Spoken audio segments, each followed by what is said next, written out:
नमस्कार दर्शकों, मैं आर्यश अग्निहोत्री आप सबका स्वागत करता हूं। दर्शकों, आज हम बात करेंगे वैदिक ज्योतिष में प्रोफेशन कैसे चुने। कई लोगों के ये प्रश्न होते हैं। कई लोग कहते हैं हमने बहुत सारी पुस्तकों का अध्ययन किया, बहुत सारे ज्योतिषियों के वीडियो देखे, कई जगह हमने ज्योतिष सीखी भी, लेकिन सही प्रोफेशन का पता नहीं लगा पा रहे हैं। सटीक फलादेश जो है प्रोफेशन के बारे में, कैरियर के बारे में नहीं कर पा रहे। कई लोगों का सही होता है और कई लोगों का गलत भी हो जाता है। क्या कारण है? हम सिक्स हाउस को भी देखते हैं, हम सेवंथ हाउस को भी देखते हैं, टेंथ हाउस को भी देखते हैं। इन तीनों हाउसों को देखने के बाद भी प्रोफेशन का सही पता नहीं लगा पा रहे। क्या कारण है? इन सारे प्रश्नों का जवाब इस वीडियो के माध्यम से हम देने वाले हैं। सबसे पहले आपको क्या करना है? सबसे पहले लग्न कुंडली में आपको देखना है कि कौन सा ग्रह सबसे ज्यादा बलवान है, सबसे ज्यादा मजबूत है। अब वह ग्रह योग कारक भी हो सकता है, मारक भी हो सकता है। दोनों स्थिति में आपको देखना है कि सबसे ज्यादा मजबूत कौन सा ग्रह है। अब मजबूत कैसे देखोगे? मजबूत में आपको यह देखना है, यदि ग्रह योग कारक है तो बहुत अच्छा है, यदि ग्रह सम है तो भी ठीक है, और यदि मारक है तो भी थोड़ा कम ठीक है। इस स्थिति को हमने देख लिया। उसके बाद आपको क्या करना है, उस ग्रह की डिग्री देखिए। अब आपने डिग्री में क्या देखना है कि 12 डिग्री से लेकर 18 डिग्री तक यदि वह ग्रह बैठा है तो वो मजबूत माना जाएगा। अब हमने डिग्री भी देख लिया कि 12 से 18 डिग्री के बीच में ये ग्रह है। वो कहीं का मालिक हो सकता है, वो लगन का मालिक भी हो सकता है, दूसरे भाव का भी हो सकता है, तीसरे भाव का भी हो सकता है, चौथे भाव का भी हो सकता है, पांचवें भाव का हो सकता है, छठे का हो सकता है, सातवें, आठवें, नवम, दसम, एकादश, द्वादश, किसी भी भाव का मालिक हो सकता है। हमें उससे कोई लेना देना नहीं है।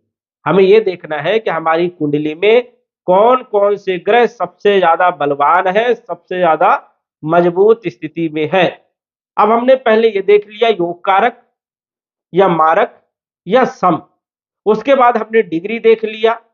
हमें चाहिए 12 से 18 डिग्री में, तो हमें 12 से 18 डिग्री में ग्रह मिल गए।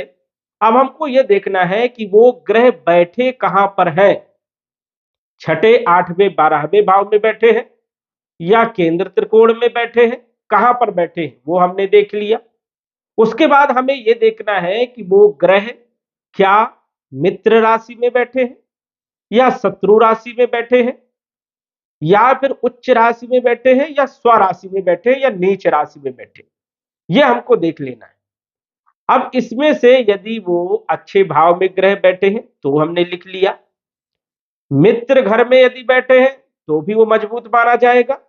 उच्च राशि में बैठे हैं तो और ज्यादा मजबूत माना जाएगा, और मित्र के घर में, स्वराशि के घर में बैठे हैं तो भी वो मजबूत स्थिति में माना जाएगा। तो हमने देख लिया कि हमारी कुंडली में कौन कौन से ग्रह सबसे ज्यादा मजबूत है। अब दो तीन ग्रह ऐसे होते हैं जो मजबूत माने जाते हैं, और कहीं ना कहीं अन्य ग्रह जो है कहीं ना कहीं खराब स्थिति में रहते हैं या कमजोर रहते हैं। किसी भी प्रकार से आपको देख लेना। आपने अपनी कुंडली में देख लिया जो भी आपके ग्रह मजबूत थे, और ये जो सारे सूत्र मैंने आपको बताए ये आपने लागू कर लिए। अब आपको क्या करना है? अब आप उस ग्रह को देखिए भाव चलित कुंडली में। अब आपने चलित कुंडली में देखा कि जो ग्रह लगन कुंडली में जिस हाउस में बैठा था, वही ग्रह चलित कुंडली में उसी भाव में बैठा है।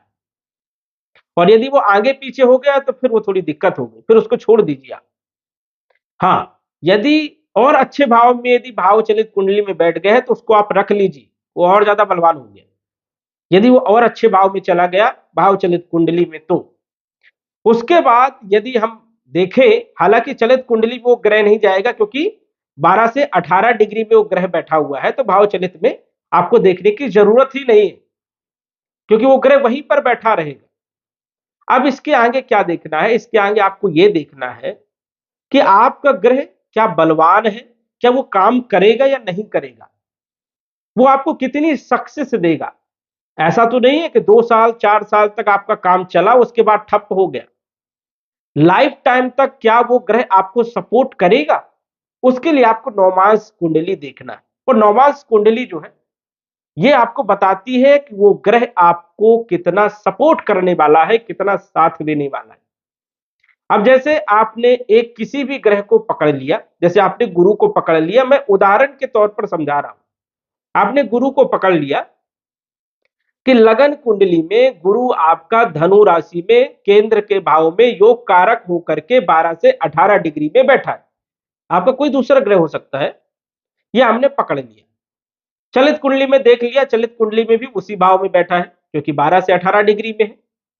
इसके बाद हम नौमांस कुंडली में देख रहे हैं कि वही ग्रह जो धनु राशि में गुरु आपकी लगन कुंडली में मजबूत स्थिति में बैठा था, वही ग्रह नौमांस कुंडली में धनु राशि में ही बैठा है। तो ये समझ जाइए कि वो ग्रह आपका बहुत बली है और वो वर्गोत्तम हो गया। वर्गोत्तम भाव से भी होता है और राशि से भी होता है। यदि आपका ग्रह फर्स्ट हाउस में बैठा है या किसी भी हाउस में बैठा है, जिस हाउस में बैठा है उस हाउस को आप पकड़ लीजिए। जैसे कि मेरा फर्स्ट हाउस में बैठा है, अब धनु राशि का गुरु मेरा फर्स्ट हाउस में बैठा है और नौमांस कुंडली जो है, नौमांस कुंडली में भी मेरा गुरु लगन भाव में धनु राशि में ही बैठा है। तो मेरा तो भाव से भी वर्गोत्तम हो गया और राशि से भी वर्गोत्तम हो गया। तो ये सबसे ज्यादा मजबूत ग्रह माना माना हमने। और अब हमको प्रोफेशन जो बताना है, तो क्या बताना है? गुरु के जो क्षेत्र होते हैं वही प्रोफेशन आपको बताना है। अब आपकी कुंडली में कोई ग्रह जो आपने पकड़ के रखा था, जैसे आपने किसी ने सूर्य पकड़ा था, किसी ने चंद्रमा पकड़ा था, किसी ने शनि पकड़ा था, किसी ने मंगल पकड़ा था कि ये लगन कुंडली में हमारा सबसे मजबूत ग्रह। अब वो ग्रह यदि नौमांस में खराब घर में आ जाए, छठे भाव में आ जाए, आठवें भाव में आ जाए, 12वें भाव में आ जाए, तो प्रोफेशन में दिक्कत देगा ही देगा। यदि जो ग्रह आपने लगन कुंडली में मजबूत देखा था, वो ग्रह नवमांश कुंडली में नीच राशि में बैठा है, तो फिर उसका प्रोफेशन जो है वो चेंज होगा। वो प्रोफेशन आपको बिल्कुल भी नहीं बताना है, उसमें दिक्कत आएंगी ही आएंगी। कुछ समय तक वो काम करेगा, उसके बाद छोड़ देगा, परेशान हो जाएगा। तो ये चीज आपको देखना है।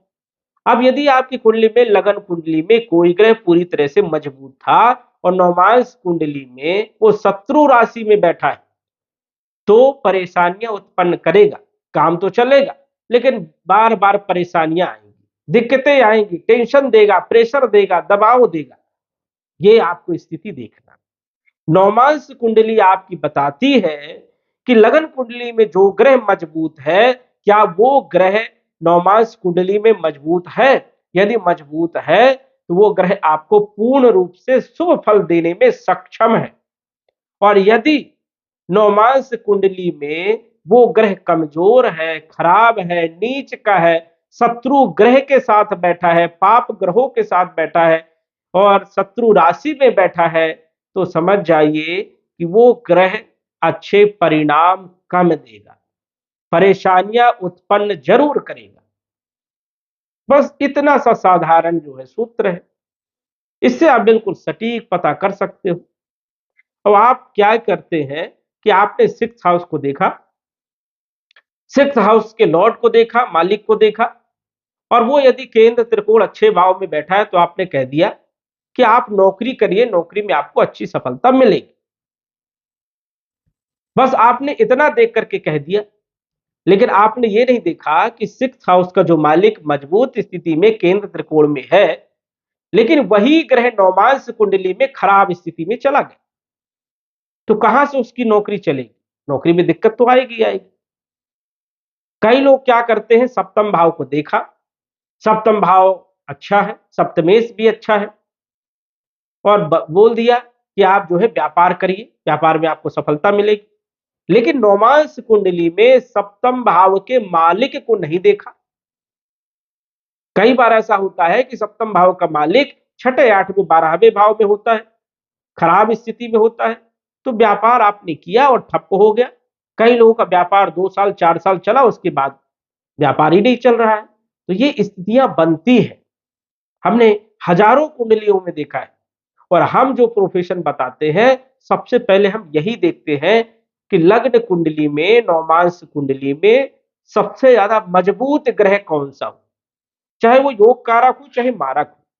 अब जैसे मारक ग्रह है, अब वो मजबूत है, लगन कुंडली में भी मजबूत है, डिग्री वाइज मजबूत है, अच्छे भाव में भी बैठा है, अच्छे ग्रहों के साथ बैठा है, अच्छी युति में बैठा है, दृष्टि में बैठा है, और वही ग्रह नौमांस में भी अच्छी स्थिति में बैठा है, तो आप उसका प्रोफेशन बताओ, कैरियर वो उस ग्रह से संबंधित करेगा, उसको सफलता मिलेगी।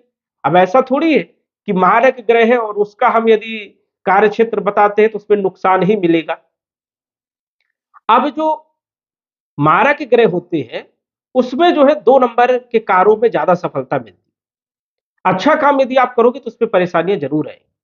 तो मारक ग्रह का पहले आप स्वभाव देखिए, और अधिकतर जो मारक ग्रह होते हैं, यदि आप कमीशन वाले काम करते हैं, जुआ लॉटरी सट्टा वाले काम करते हैं, राहु शनि के काम करते हैं, और ये यदि मारक है और नौमांस में भी अच्छी अच्छी स्थिति में बैठे हैं, तो आप इन सारे क्षेत्रों को बताइए कि इन क्षेत्रों में आपको सक्सेस देगा।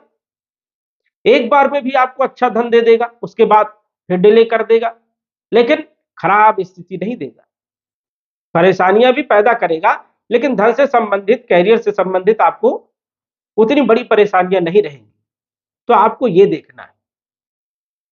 जैसे हमने अभी एक किसी की कुंडली देखी, अष्टम भाव में उनका गुरु बैठा था, और अष्टम भाव में गुरु उनका उच्च राशि में बैठा था, अच्छी स्थिति में था, और नौमांस में भी अष्टम भाव में जो है बैठा था, और उनका जो काम है कंसल्टेंसी का काम, बहुत अच्छा काम चल रहा है। तो आपको इस प्रकार से देखना है, ये मत देखिए कि छठे आठवें बारहवें में जो ग्रह बैठा है वो खराब ही फल देगा। ऐसे में यदि आप फलादेश करेंगे तो गलत हो जाएगा।